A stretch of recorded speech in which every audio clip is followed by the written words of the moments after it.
ഹൈറേഞ്ചിലെ കാപ്പി കർഷകർക്ക് പ്രതീക്ഷ നൽകി കാപ്പിക്കുരു വില ഉയരുന്നു. ഉത്പാദനത്തിൽ വന്നിട്ടുള്ള ഗണ്യമായ കുറവാണ് കാപ്പിക്കുരുവിന്റെ ഇപ്പോഴത്തെ വില വർധനയ്ക്ക് കാരണം. മെച്ചപ്പെട്ട വില ലഭിക്കുമ്പോഴും കാപ്പിക്കുരു വിപണിയിലെത്തിക്കുന്ന കർഷകരുടെ എണ്ണം വളരെ കുറവാണ്.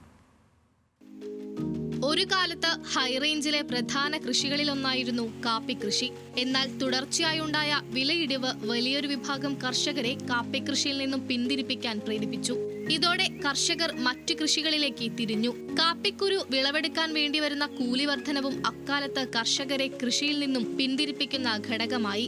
എന്നാൽ ഇന്ന് കാപ്പി കൃഷി തുടർന്നു പോന്ന കർഷകർക്ക് പ്രതീക്ഷ നൽകി കാപ്പിക്കുരു വില ഉയരുകയാണ്. പച്ചക്കായ കിലോയ്ക്ക് 85 രൂപയ്ക്ക് മുകളിൽ വില ലഭിക്കുന്നുണ്ട്.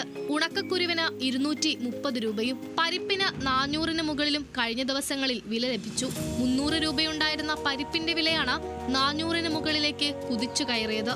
ഉൽപാദനത്തിൽ വന്നിട്ടുള്ള ഗണ്യമായ കുറവാണ് കാപ്പിക്കുരുവിന്റെ ഇപ്പോഴത്തെ വില വർധനവിന് കാരണം. കർഷകർ പലരും കൃഷിയിൽ നിന്നും പിന്തിരിഞ്ഞതിനോടൊപ്പം കാലാവസ്ഥാ വ്യതിയാനവും ഉൽപാദനക്കുറവിന് ഇടവരുത്തിയിട്ടുണ്ട്. മെച്ചപ്പെട്ട വില ലഭിക്കുമ്പോഴും കാപ്പിക്കുരു വിപണിയിലെത്തിക്കുന്ന കർഷകരുടെ എണ്ണം വളരെ കുറവാണ്. വില വർദ്ധിച്ചതോടെ ചില കർഷകർ പുതിയതായി കാപ്പി കൃഷി പുനരാരംഭിച്ചിട്ടുണ്ട്. ന്യൂസ് മലയാളം, ഇടുക്കി.